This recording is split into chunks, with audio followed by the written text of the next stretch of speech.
All right. Hello, everybody in the tubes of the internet, and welcome to another This Week in Space. I'm your host with the most, Joan Emerson Bell. I'm a consulting astrologer, tarot reader, mental health counselor, and I like to show up every single Monday at 11-ish Mountain Time to give you the breakdown of what's going on in space for the week. Yeah, we've got kind of a light astro weather in some ways, not a lot of transits going on. We're rounding out the week with a full moon in Leo, but the few things that we do have going on this week are pretty dang potent. Yeah, let's get into it. Oh, before I do, I just want to make a couple announcements. I'll be co-facilitating a dreaming retreat in Greece in May. We're going to the temple at Delphi and talking about oracular dreaming. It's going to be awesome. I did one back in September of 2025 and we had a blast. So if you're interested, you can look at thedreammysteries.org or follow Sarah Jane's Dreaming on the Instagram and check out the program for that and all of her other really awesome retreats. And yeah, other than that, I'm available for tarot and astrology readings.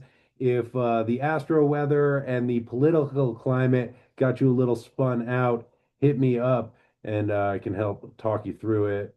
Hopefully, help talk you off the ledge a little bit. I don't know.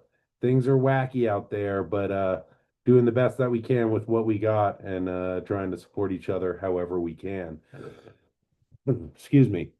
Anywho, that's all the announcements. And with that, let's jump into this week in space for the last week of January, which feels like it's been going on for about 3.5 months already. But we are looking at this week in space for January the 26th. That's today, up through February the 1st.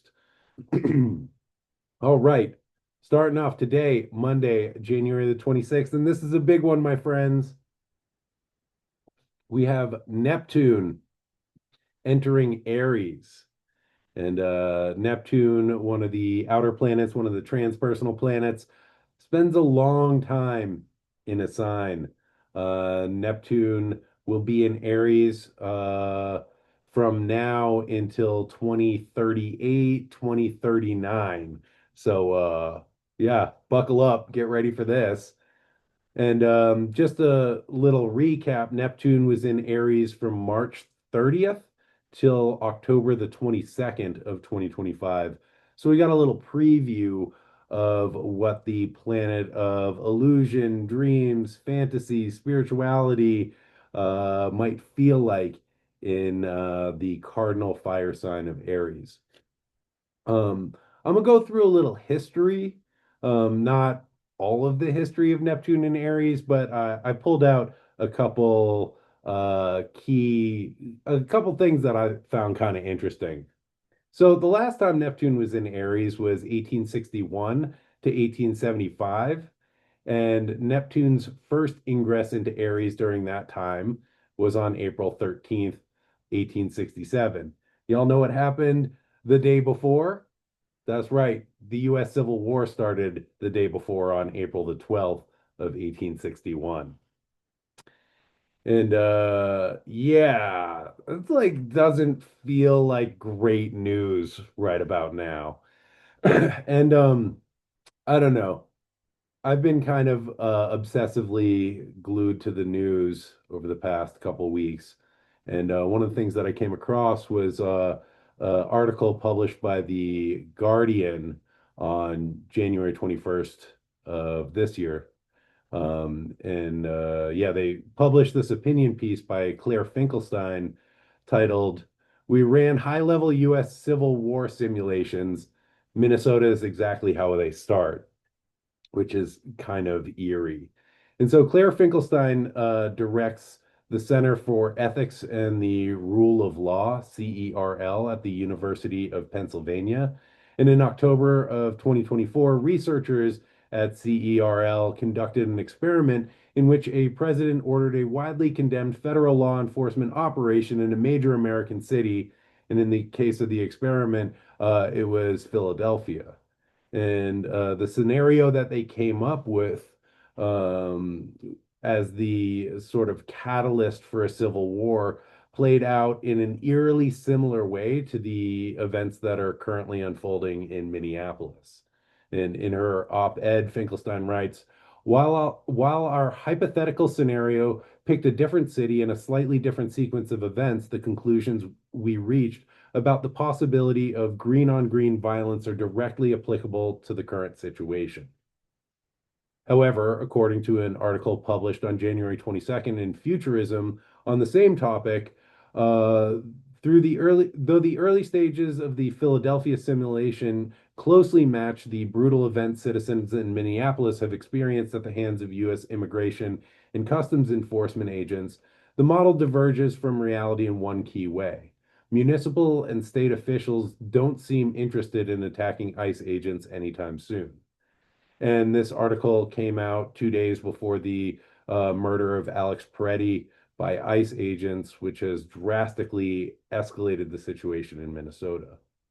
And what happens next is anyone's guess, but I'm sure we will know by midweek, as Mars will be conjunct Pluto on Tuesday, tomorrow, which is a signature of eruptions and actions fueled by deep emotions. But we'll get to that transit in a minute. Um, but first, there's a lot of information on Neptune and Aries that I kind of want to cover because it's a big deal. So I also just want to put this out there, and I'm not saying this to alarm anybody. That's not my purpose here. I try and keep a pretty positive vibe and try and keep things supportive. However, my role is also to give you the straight dope as I see it. But I kind of think that we're already in a civil war in this country. But I think that this one will look a lot different than the last one. This won't be like brother against brother meeting in uniforms on the battlefields of Bull Run and Appomattox or Gettysburg. I think that this conflict has been building in the media, on podcasts and blogs, on social media, and in chat rooms and comment sections, and sowing deep ideological divisions in this country, which are now spilling out into the streets with masked and militarized federal troops occupying cities, abducting children, rounding up immigrants and sending them to concentration camps and executing people in the streets who offer resistance while citizens rally around their neighbors and seek to protect their communities and defend their homes. And with this latest murder of Alex Peretti by ICE, it's escalating tensions between state officials and the federal government, as well as resistance to the occupation on the ground. And again, I'm not saying this to be alarmist, but I think this is unfolding. And I think that it will play out over various cities with different ice surges and through the media with different narratives that will further polarize people. And at this point, I don't think thoughts and prayers or pleas for peaceful protest or civil solutions are actually going to have any effect. And this is my opinion, but I don't think any amount of training is going to stop ICE agents from being the Gestapo and trampling over people's constitutional and human rights. And at this point, I don't know how many diplomatic solutions are left. I would like to see things unfold in a non-violent way. And also, I don't know, I think that this country has reached a close to a boiling point. And yeah, I think Neptune's ingress into Aries is not going to make that chill out at all. So, going back to the weekend on Friday the 23rd, there was an economic blackout in Minneapolis, which was joined by many other cities. And this was the largest general strike in America in like 70 or 80 years. And this was on the day that the sun was conjunct Pluto at 3 degrees of Aquarius. And economic blackout is some sun Pluto shit right there. The vitality of the economy going dark and being swallowed up by Pluto and Aquarius, I think is representative of the deep anger of the masses. And I think that the only language that power knows how to speak is violence and finance. And personally, I don't advocate for violence, but the masses' ability to shut down systems through the collective power of general strikes has a lot of validity. And the world runs on workers. And without workers, the world grinds to a halt and billions of dollars are lost. And power listens to that. And I think this is one of the powers of Pluto and Aquarius. It's the power of the people to dismantle old systems through collective action. This is becoming amplified by the building crisis of Neptune and Saturn entering into Aries and their upcoming conjunction at the end of February. And so I just want to look at one more kind of historical example of Neptune and Aries before I go on to break down some of the astrological themes and symbols of Neptune's time in Aries, because it isn't all about war, which is a good thing. So Neptune was in Aries from 1370 to 1383. And 1374 was the first outbreak of the dancing plague or St. John's dance. And the first outbreak was in Aachen in the Holy Roman Empire, which is in modern day Germany, and which quickly spread throughout Europe. And in the dancing plague, people would get sort of struck by the fever and dance uncontrollably for hours until they dropped. And according to Wikipedia, these dancers reportedly moved from town to town in a frenzy in what is thought to be the earliest recorded example of the phenomenon known as St. John's dance or the dancing mania. The 1374 epidemic reached its peak in Cologne when 500 choromaniacs took part in a bizarre spectacle, but eventually subsided after around 16 weeks of just raving out. And according to Wikipedia again, by the Feast of the Apostles in the July of that summer, dancers had gathered in a forest in Trier, around 120 miles south of Aachen. So they danced for 120 miles. And there the dancers stripped half naked and set wreaths upon their heads before beginning to dance and luxuriate in a bacchanalian orgy that resulted in more than 100 conceptions, which is a great way of repopulating an area after the Black Death. This sounds very similar to the Dionysian celebrations, where Dionysus's followers, who were mostly women, would go into the mountains and engage in week-long celebrations where they would rave out and commune with nature. And I'm bringing this up partially because one of the ways that I've been thinking about Neptune is in relationship with Dionysus, but we'll get to that in a minute. The dancing plague was interesting and a very subversive phenomenon. Peasants just like up and left their work and abandoned their fields and just kind of like caught the dancing plague and just took off. And I imagine that people were like, you know what? This sucks. I'm tired of piling mud. I got the dancing plague. I gotta go to Aachen. And this was in a time right after the Black Plague. And so the landlords couldn't really replace their peasants because there weren't enough laborers to work the land. And because the Black Death killed somewhere between 30% and 50% of the entire population of Europe. So it's not really like the landowners could just like replace their tenants. So there was leverage that the peasant class had, and they left their work and went off to their version of Burning Man in Aachen and danced for weeks. And I've also heard that this was possibly a way of the peasantry kind of somatically processing some of the PTSD of being a medieval peasant in the 14th century after living through the bubonic plague, as well as the crushing economic conditions of that time. And These conditions sound kind of similar to some of the current conditions that we're living under in a post-COVID world with the rising costs of living and stagnating wages, especially with the rise of fascism. And I think that might be an interesting response is a new dancing plague.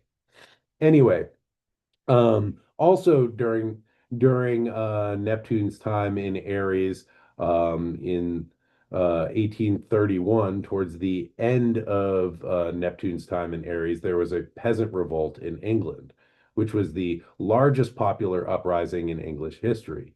It was the result of a series of inept short-term political decisions, financial corruption, and the intrusion of the government into people's lives.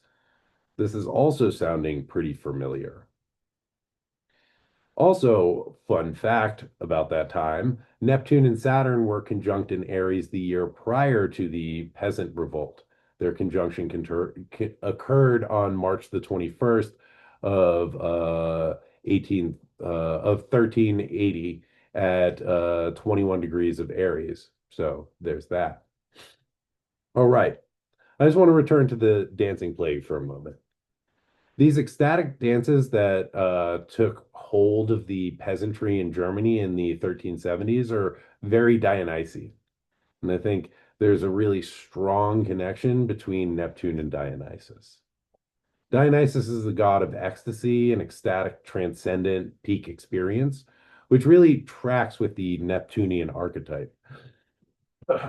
Neptune can be intoxicating and trance-inducing, helping us to connect with something beyond the self, something bigger than the self, sweeping one up into a larger movement where we lose ourselves in a trance state or in the ecstatic nature of the collective moment. It can bring feelings of interconnection and transcendent state of oneness. But it can also lead to intoxication, disassociation, checking out, or madness. Dionysus was the Greek god of wine, vegetation, pleasure, festivity, madness, and wild frenzy. He was the god of the grapevine and of ivy, which are both symbols of death and rebirth. Vines spread everywhere and are hard to kill, and thus they are also a symbol of the indestructibility of life, as well as the creative and fruitful power of nature. As the god of wine, he represents intoxication, the intoxicating beauty of nature, and through ecstatic experience, he elevates one's inner life, which allows us to which allows us access to transcendent states and the ability to connect with the great mystery. Dionysus brings both life and death, pain and pleasure. For some, he brought epiphany if they had the capacity to contain it, and to others, he brought madness. Like the dancing plague, people sort of got swept up in the ecstatic dance. There are many stories of the Maenads, his followers, kind of ripping people to shreds in the ecstasy of the moment. And these tales kind of point to people unable to contain, internalize, or metabolize the ecstatic energy of Dionysus. And so it becomes externalized into the trance state of violence, chaos, frenzy, disassociation, madness, and fragmentation.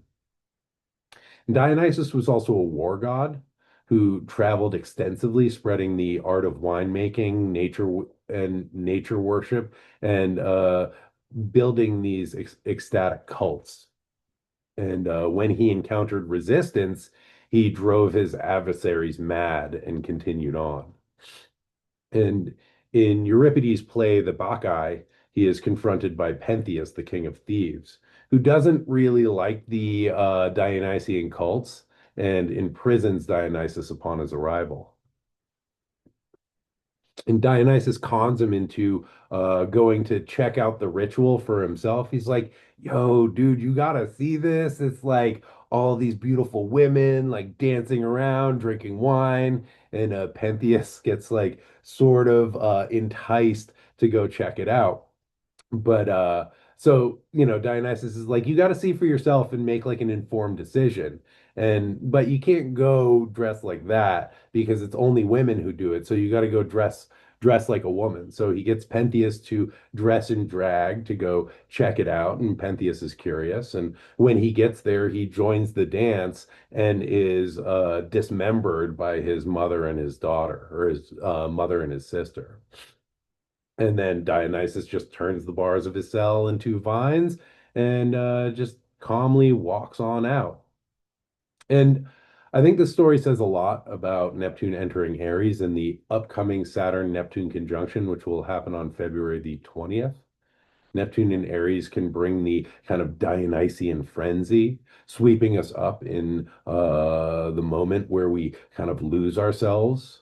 Is the rush to war, the rush to action, and getting kind of caught in that collective wave, and the excitement and the frenzy of the collective tide or movement that sweeps us up and intoxicates us in the moment. This could be bloodlust or mass psychosis.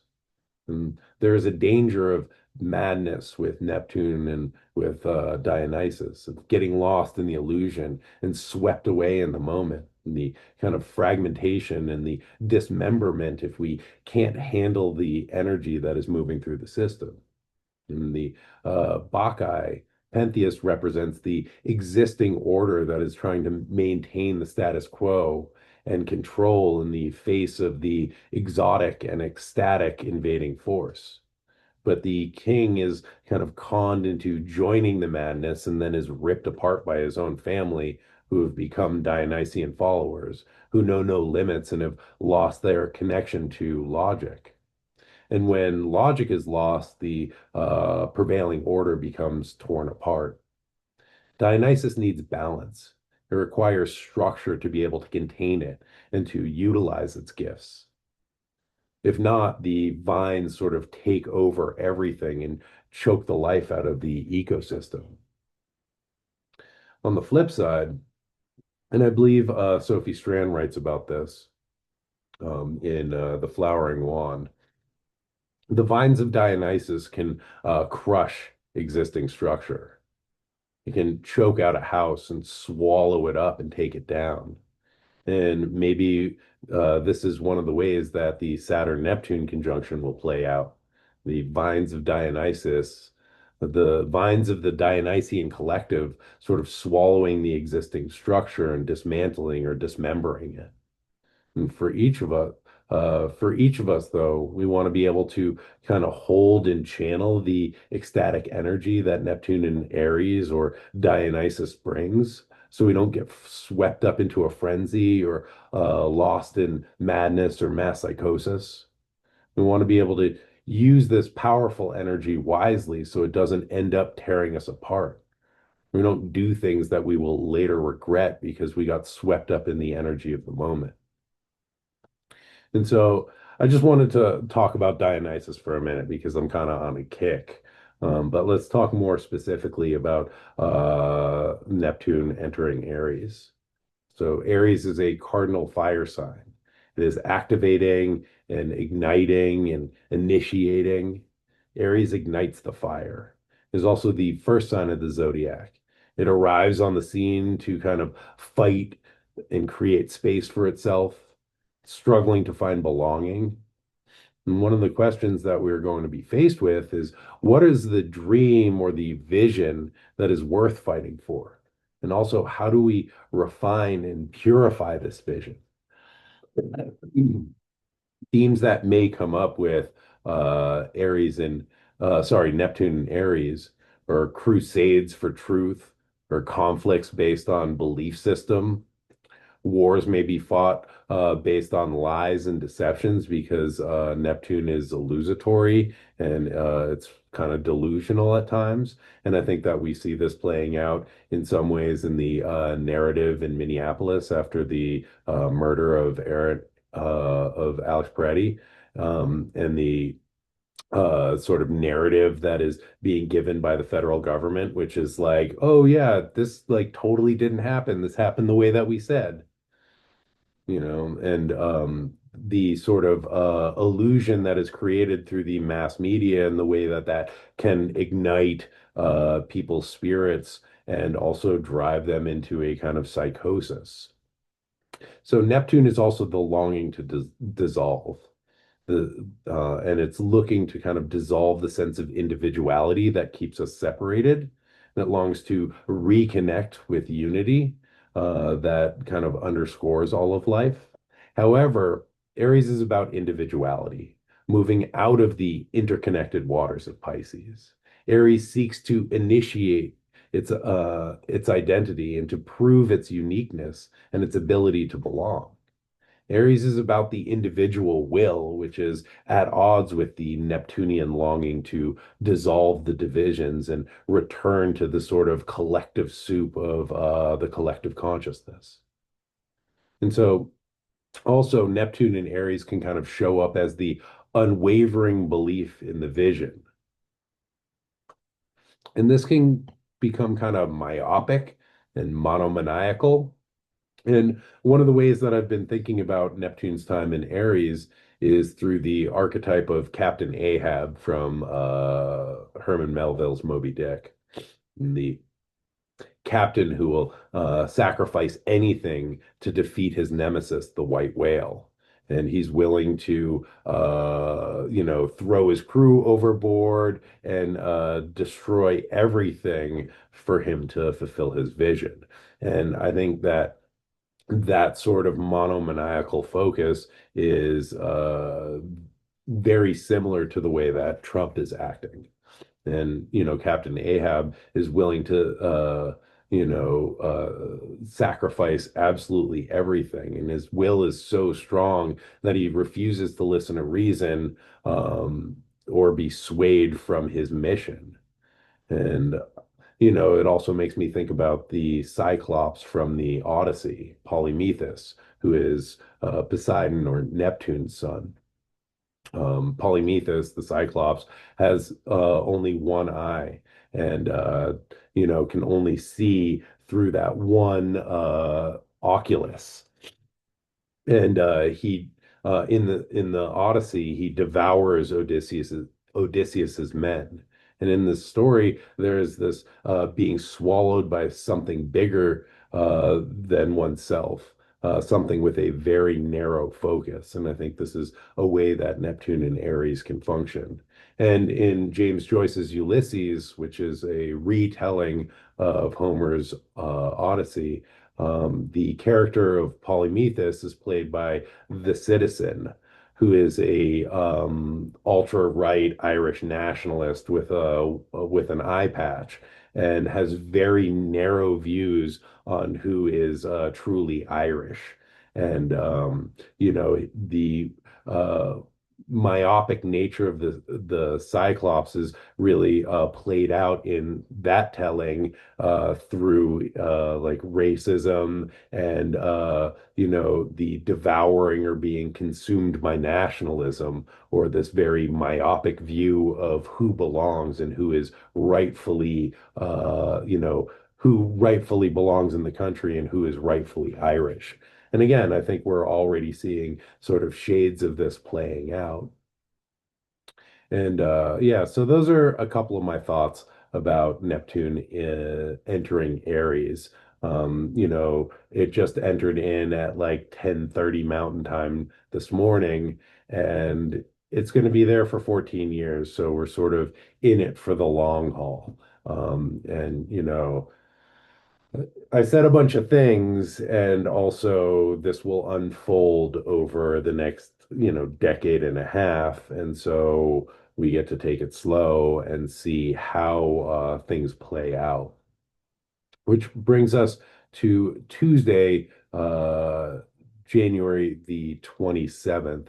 And hold on one second. I got a comment on the YouTube where somebody was asking me to show the charts as a way of sort of grounding this information with some visual information. So let me see if I can go ahead and do that just for folks on the YouTube so you can kind of see where we're at and what's happening. And let's just move this along to Give me 1 second.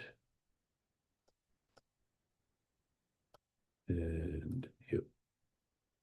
Let's move this along to Tuesday, January the 27th. And yeah, you can see here Mars and Pluto are conjunct at about 3 degrees of Aquarius. And so um, this transit is intense. Um, yeah, we have the Mars in Aquarius conjunct Pluto in Aquarius at 3 degrees and 34 arc minutes. And yeah, this is like not an easy transit. Pluto is the suppressed urges and survival impulses operating in the unconscious.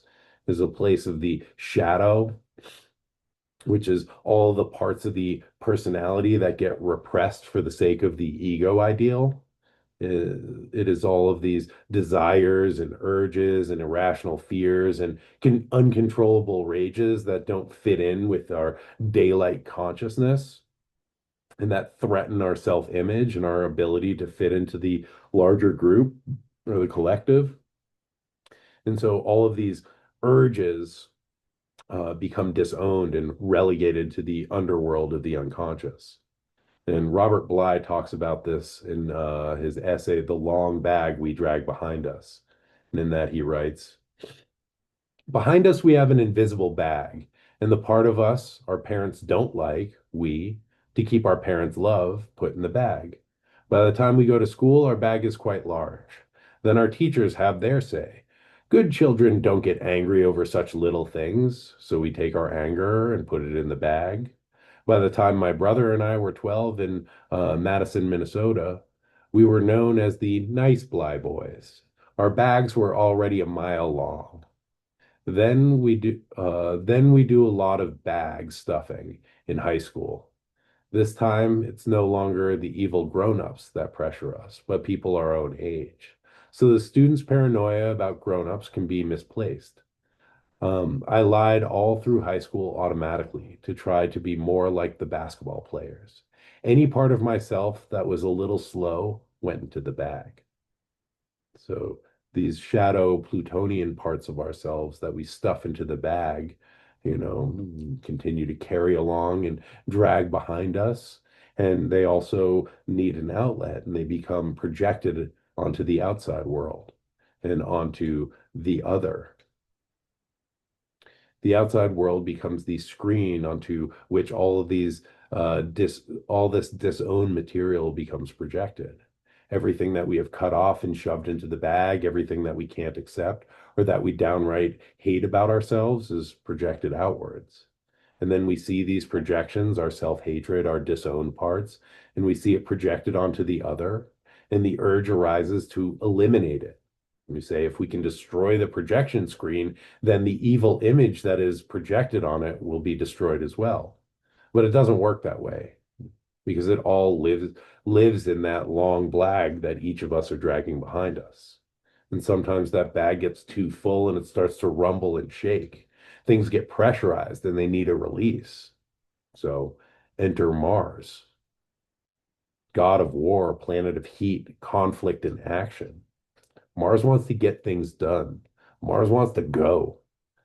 And all of that stored up energy in that Plutonian shadow bag will motivate and inspire Mars to take action and release some of the pressure from the depths.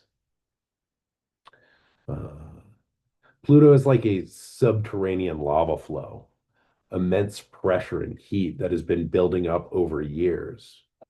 Mars is an action that provides that magma an outlet. And the next thing you know, you have a volcanic eruption on your hands.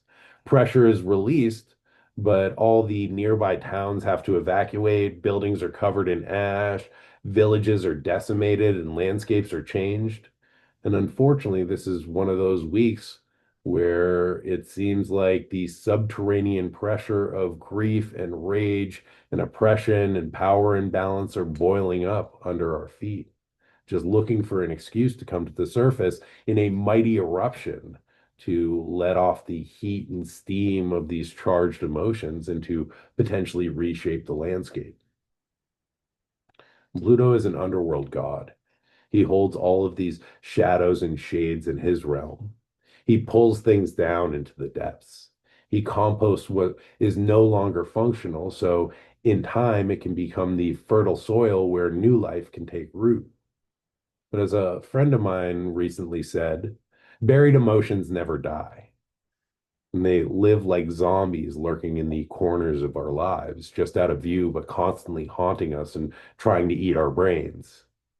Mars is a symbol of courage. And with this conjunction, there's the opportunity to muster the courage to enter the old graveyard and retrieve what has been buried there so it can be properly composted and digested by the underworld gods or our psyches. So it no longer lurks in our periphery and it can be transformed into healthy soil for the future. Mars also helps us to have the courage to enter into the underworld, to face that shadow material, the undead emotions, the unhealed parts of ourselves. And in Mesopotamia, Mars was known as Nergal. He was a chthonic god who ruled the underworld or the with Ereshkigal. As a warrior, Mars is comfortable in the underworld. He has a throne there.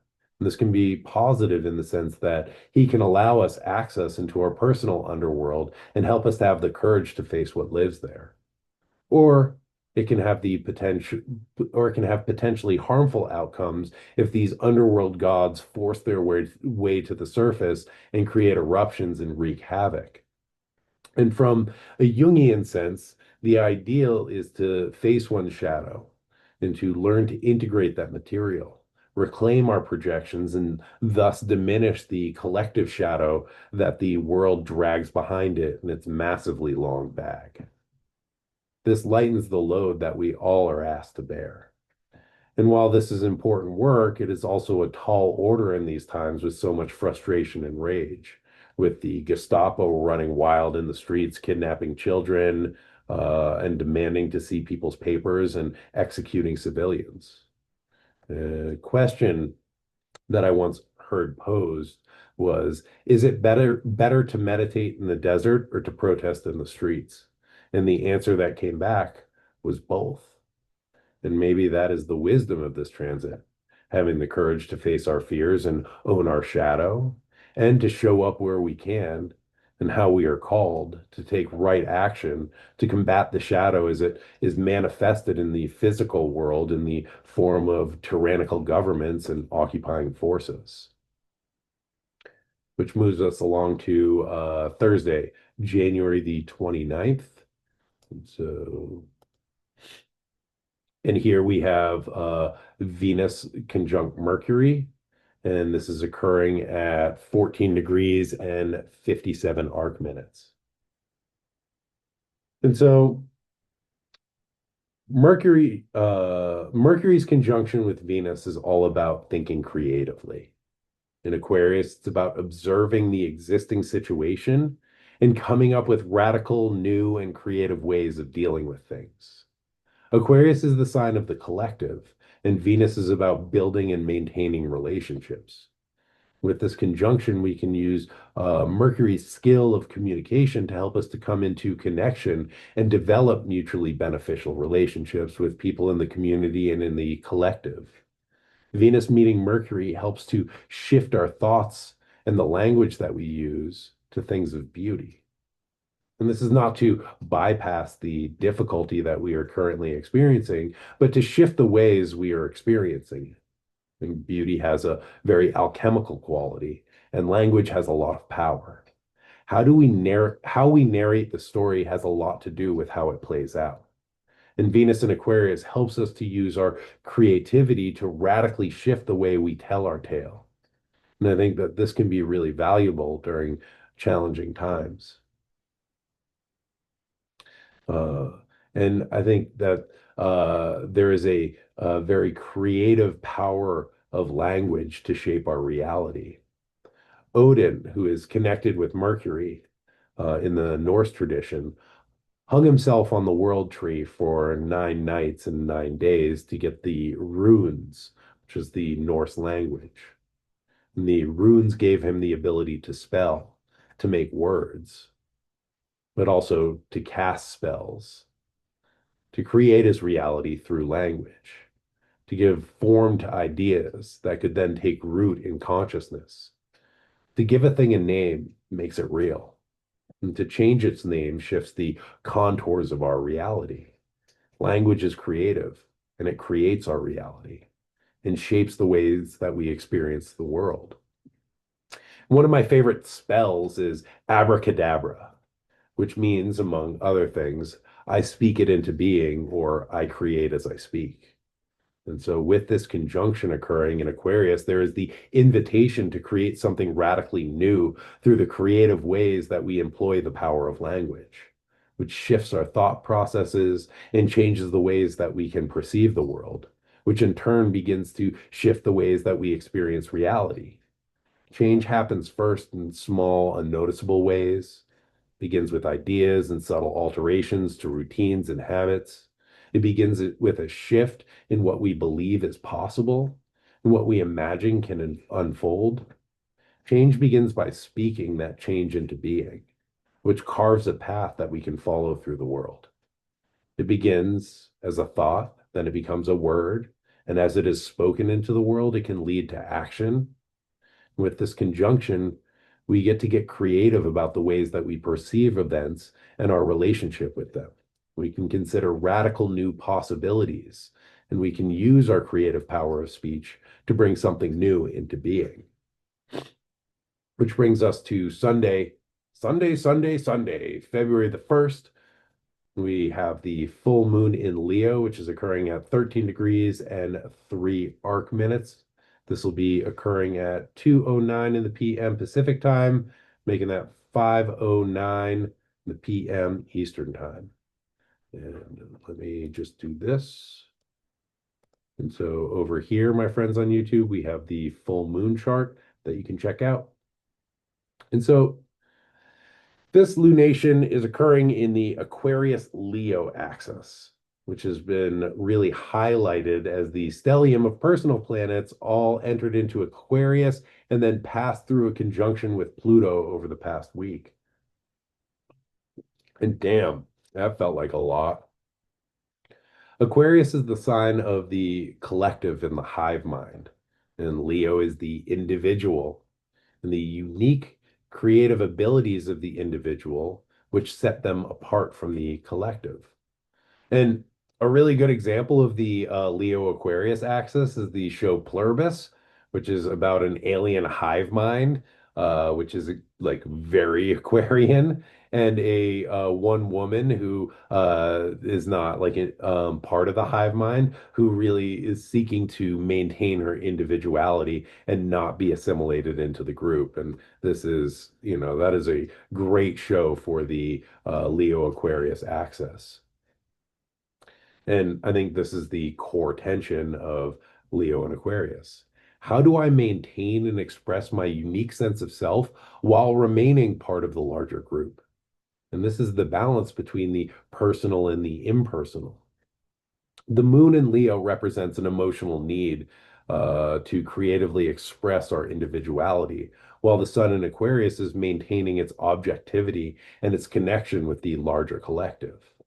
The sign of Leo is focused on creating an identity which is consistent with our internal and eternal fire, our sort of spirit, that authentic sense of self that burns bright within us. And Leo points to the ways that we are able to let that fire shine into the world to provide illumination and warmth to others. Leo is connected to self-esteem, and through the expression of our unique qualities and the feedback we receive, that reinforces who we are and either boosts or diminishes our self-esteem, which allows us to create an ego structure which ideally feels in alignment with our authentic self. And this is done not to set one apart from the group or to raise one individual above the rest. The group is composed of individuals, each with their own unique gifts. This axis is about the individual sharing their gifts with the group to enhance the collective. The Leo full moon is a time of creativity and self-expression, which may seem kind of selfish or off-brand given the difficulty and the intensity of the moment that we are currently experiencing. However, let me put this out there. We each have something to contribute. We each have our own way of showing up, our own personal creative way of expressing these gifts. This full moon is not about seeking to outshine others, but rather about tapping into our own creative gifts, which are wholly unique to each individual, and then offering them to the larger group that we are embedded in. As we practice our creative potential, it helps our gifts to flow more freely and our self expression and contribution to come more easily. This full moon may be a good time to reflect on what it is you have to offer to the collective and to do something creative as a way to of helping connect with that place in yourself. So what you have to contribute can flow more freely and more easily out and be shared with other people around you. And yeah, with that, my friends, that is all the astro weather that is fit to print this week. If I have the time and the energy, which is kind of scarce these days, I think I might put something out on my Patreon going a little bit more in depth into Neptune's ingress into Aries. But yeah, I hope I gave you all some broad strokes that you can work with, some things to think about, some information to digest. And again, I didn't mean to start this out by alarming anybody, but we're in some unprecedented times here, and there's big shifts happening in the celestial spheres as well as on spaceship Earth. And one of the things that I want to leave you with is I think it is really important during transitions and changes, which are destabilizing times, to really tune in to the ways that we are able to support our nervous systems, the ways that we are able to resource ourselves.